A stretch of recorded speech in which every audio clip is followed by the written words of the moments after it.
Hi guys, praise Lord. This is Bittu Sirswal and you are watching my YouTube channel Bittu Sirswal. So आज हम बात करने वाले हैं चंद शब्दों के सवालों के बारे में, जो है कि आज भाई ने जो इस्लाम धर्म को जो है कि छोड़कर जो है कि मसीह धर्म को अपनाया, ये सबसे बड़ी बात है। और उसने इन चिन्हों के बारे में बताया कि बाइबल और कुरान के अंदर क्या डिफरेंस है। इस डिफरेंस के बारे में सबसे पहले मैं आपको बताना चाहता हूँ कि जो इनका अल्लाह जो पाक है, जो कहते हैं इनको पाक कहते हैं उसे, उसने अन्य जो रिलीजन के जो लोग हैं, अदर कास्ट के जो लोग हैं, उनको मारने के लिए बताया। लेकिन यीशु मसीह ने बताया कि जो है कि गैर कौम के जो लोग हैं उनको प्यार करो। और परमेश्वर हमें इसलिए बनाया है कि ताकि हम एक दूसरे से प्यार करें और खुदा पाक को जाने, परमेश्वर को जाने। और यही आज हमारा महत्व है इस वीडियो बनाने का। और जैसे कि उस भाई की टेस्टमनी हम सुनेंगे आज, और सुनकर हम अपने जीवन के अंदर ब्लेसिंग को एक्सेप्ट करेंगे। और आप भी जो है कि वीडियो को शेयर करना, लाइक करना और भाई की टेस्टमनी को सुन सकते हैं।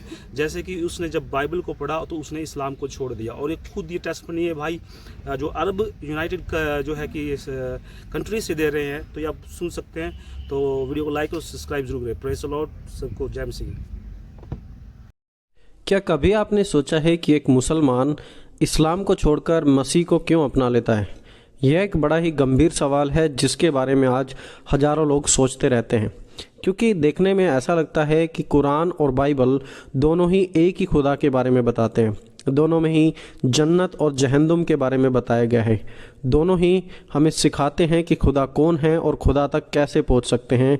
और तो और बाइबल और कुरान दोनों में ही यीशु मसीह के बारे में बताया गया है। चलिए कुरान से एक आयत दिखाता हूं आपको, जहां पर मुसलमानों को बताया गया है कि उन्हें यहूदियों और ईसाइयों के साथ कैसे रहना चाहिए।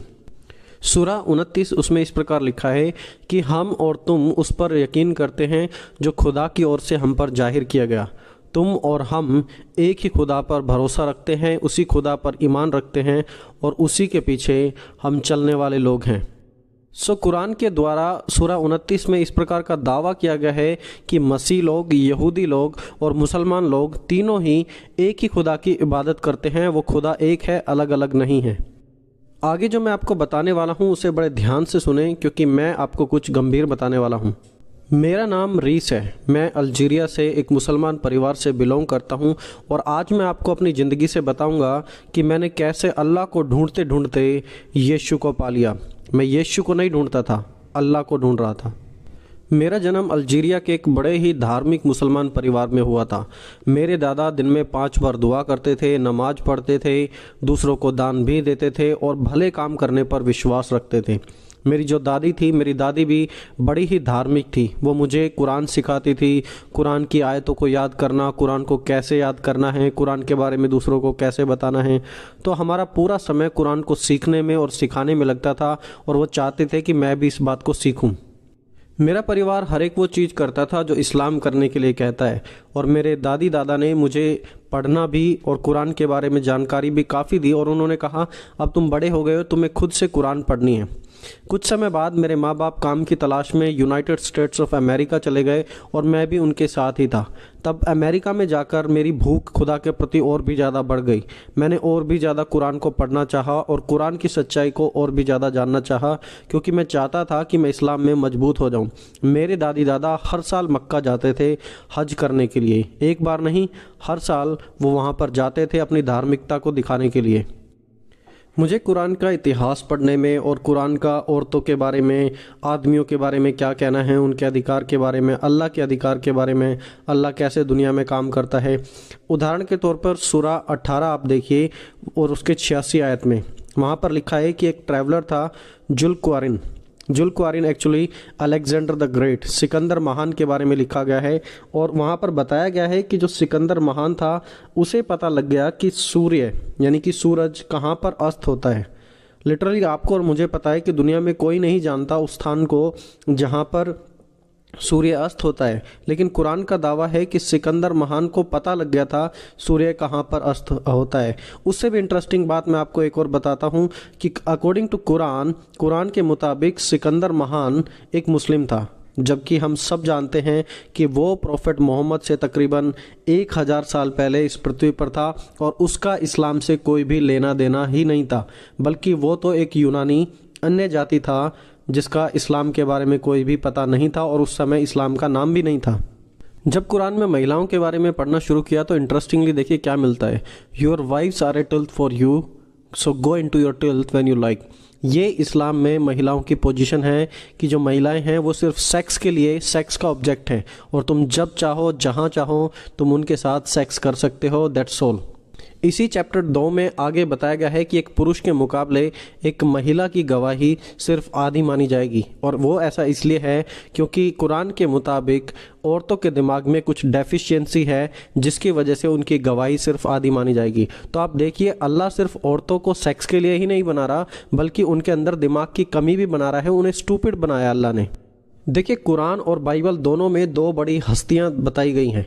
कुरान में वो हैं प्रोफेट मोहम्मद और बाइबल में वो हैं द लॉर्ड जीसस क्राइस्ट, यीशु मसीह। और दोनों की ही ज़िंदगियां उनके फॉलोअर्स के लिए काफ़ी ज़्यादा मायने रखती हैं क्योंकि वो अपने इन महान हस्तियों को देखकर फॉलो करते हैं।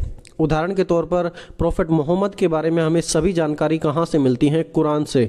और लॉर्ड जीसस क्राइस्ट के बारे में हमें सारी जानकारी कहाँ से मिलती है? ऑफ कोर्स बाइबल से। तो जो उन्होंने किया वही तो उनके फॉलोअर्स करेंगे, जो एग्जाम्पल उन्होंने दिए वही तो लोग मानेंगे। आइए दोनों की ज़िंदगी के बारे में एक बार देखते हैं, साइड बाय साइड कंपेयर करते हैं।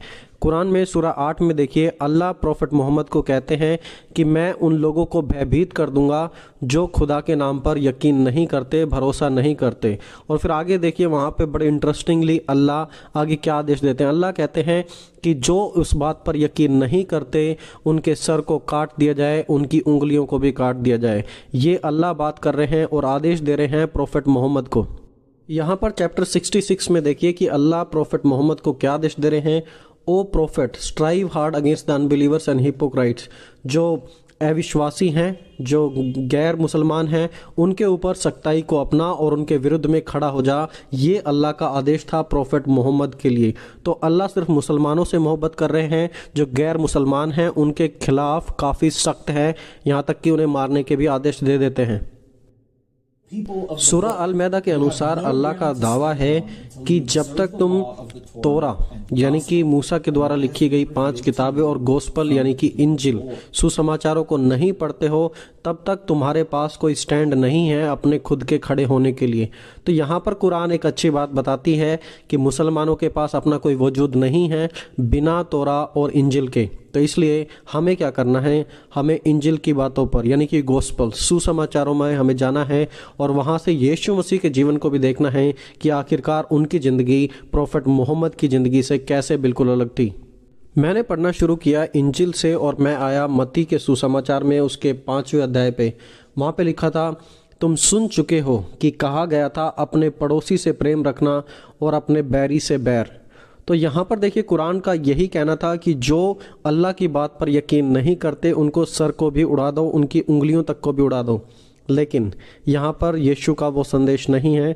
आगे वो और कुछ कहते हैं। उन्होंने कहा, परंतु मैं तुमसे यह कहता हूँ कि अपने बैरियों से प्रेम रखो और अपने सताने वालों के लिए प्रार्थना करो, जिससे तुम अपने स्वर्गीय पिता की संतान ठहरोगे, क्योंकि वह भले और बुरे दोनों पर अपना सूर्य उदय करता है और धर्मी और अधर्मी दोनों पर मेघ बरसाता है। क्योंकि यदि तुम अपने प्रेम रखने वालों से ही प्रेम रखोगे तो तुम्हारे लिए क्या फल होगा? क्या महसूल लेने वाले भी ऐसा नहीं करते? यदि तुम केवल अपने भाइयों ही को नमस्कार करोगे तो कौन सा बड़ा काम करते हो? क्या अन्य जाति भी ऐसा नहीं करते? इसलिए चाहिए कि तुम सिद्ध बनो जैसे तुम्हारा स्वर्गीय पिता सिद्ध है। तो यहाँ पर जो यीशु सिखा रहे हैं और जो अल्लाह ने सिखाया वो बिल्कुल दिन और रात का उसमें फ़र्क है। एक कहता है कि अपने दुश्मनों को मार दो और दूसरा कहता है कि अपने दुश्मनों से भी मोहब्बत रखो, और सिर्फ मोहब्बत ही ना रखो बल्कि उनसे बहुत ज़्यादा मोहब्बत रखो। इनफैक्ट उनके लिए दुआ भी करो, क्योंकि तुम अपने स्वर्गीय पिता की संतान हो। और यहाँ पर यीशु मसीह बात कर रहे हैं एक कॉमन ग्रेस के बारे में। वो दिखा रहे हैं कि खुदा सबके ऊपर, चाहे वो धर्मी है या अधर्मी है, वो दोनों के ऊपर बारिश करता है। वो किसी के बीच में पार्शलिटी नहीं करता। एक कॉमन ग्रेस पूरी दुनिया के लिए खुदा ने दिया है। और फिर वहाँ पर 47 आयत में वर्स 47 में वहाँ पर एक संदेश भी दिया गया है कि be perfect as your heavenly father is perfect. सिद्ध बनो जैसे तुम्हारा स्वर्गीय पिता भी सिद्ध है। तो देखिए यहाँ पर सिद्ध बनने के बारे में, जैसा खुदा है वैसा हमें बनना है। लेकिन क्या होगा जब खुदा ही आदेश दे कि मार दो, उंगलियां काट दो या फिर गले को उड़ा दो, तो फिर इंसान कैसा बनेगा। और आज वो ही फेस इस्लाम का वहाँ पर दिख रहा है। लेकिन यीशु ने प्यार का रास्ता, मोहब्बत का रास्ता, दुआ का रास्ता अपनाया और लोगों को वही प्यार का पैगाम दिया है। बाइबल के खुदा का पैगाम है कि यदि किसी को स्वर्ग में जाना है, जन्नत में जाना है, तो उनको खुदा के समान बनना पड़ेगा। और वो जो स्वर्ग का राज्य है, पहले उन्हें अपनी ज़िंदगी में उस पर अमल करना पड़ेगा, तभी वो स्वर्ग के राज्य में जाएगा। लेकिन कुरान का जो दावा है जन्नत जाने का, वो बिल्कुल अलग है। बिल्कुल अलग कैसे है? क्योंकि कुरान बात करती है जिहाद के बारे में। जितना ज़्यादा तुम जिहाद करोगे अल्लाह के नाम पर, उतनी ही बड़ी तुम्हें जगह मिलेगी जन्नत में। तो आप देखिए, एक है सिखा रहा है अनुग्रह के बारे में कि दूसरों से मोहब्बत करनी है, और दूसरा सिखा रहा है दूसरों को ख़त्म करने के बारे में। जब इतना बड़ा फ़र्क मुझे बाइबल के खुदा और कुरान के खुदा के बारे में पता लगने लगा, तब मैंने और भी ज़्यादा रिसर्च करनी शुरू की, क्योंकि मैं सिर्फ सरफेस लेवल पर संतुष्ट नहीं होना चाहता था। मुझे यीशु की कुछ ऐसी बातें थी जो मुझे बिल्कुल भी समझ नहीं आ रही थी। फॉर एग्जाम्पल्स, उनकी पैराबल्स, जो वो दृष्टांतों में बातें करते थे, वो मुझे बिल्कुल भी समझ नहीं आ रही थी। तो मैं बाइबल स्टडीज़ मैंने ज्वाइन की, मैं लोगों के साथ मिलने लगा, बातचीत करने लगा, और फिर मुझे 2 ऐसे मसीह व्यक्ति मिले जिन्होंने अपना कीमती समय निकाल कर मेरे साथ समय बिताया। उन्होंने मुझे यीशु के बारे में, बाइबल के बारे में, और ख़ासकर जो पैराबल्स हैं, यीशु के द्वारा कहे हुए दृष्टांत हैं, उनको मुझे समझाना शुरू किया, ताकि मैं और भी ज़्यादा मसीह में बढ़ सकूं। और इस प्रकार मेरी जर्नी चलती रही। काफ़ी लंबा समय ये बाइबल की रिसर्च करने में, कुरान की रिसर्च करने में बिताने के बाद 12 दिसंबर 2010 को मैंने अपना जीवन यीशु के हाथों में सौंप दिया और यीशु को खुदा करके मान लिया। उसके बाद भी मैं पढ़ता रहा, बाइबल के बारे में सीखता रहा। मैंने बपतिस्मा के बारे में सीखा, तौबा करने के बारे में सीखा, यानी कि मन फिराव कैसे करते हैं और मन फिराव करना क्यों ज़रूरी है। और अपनी रिसर्च में मैंने पाया कि यीशु का क्रूस हर एक सवाल का जवाब है, क्योंकि सारे जवाब वहाँ पर जाकर ख़त्म हो जाते हैं। मैं सीख पाया कि इंसान कितना पापी है, और आज उसे किसी लड़ाई झगड़े की ज़रूरत नहीं है, बल्कि उसे खुदा के अनुग्रह की ज़रूरत है। वो चाहता है कि कैसे भी करके उसके गुनाह माफ़ कर दिए जाए। और मैं रेगुलरली बाइबल स्टडी करता रहा, और इन दोनों मसीह भाइयों ने मेरी बहुत मदद की।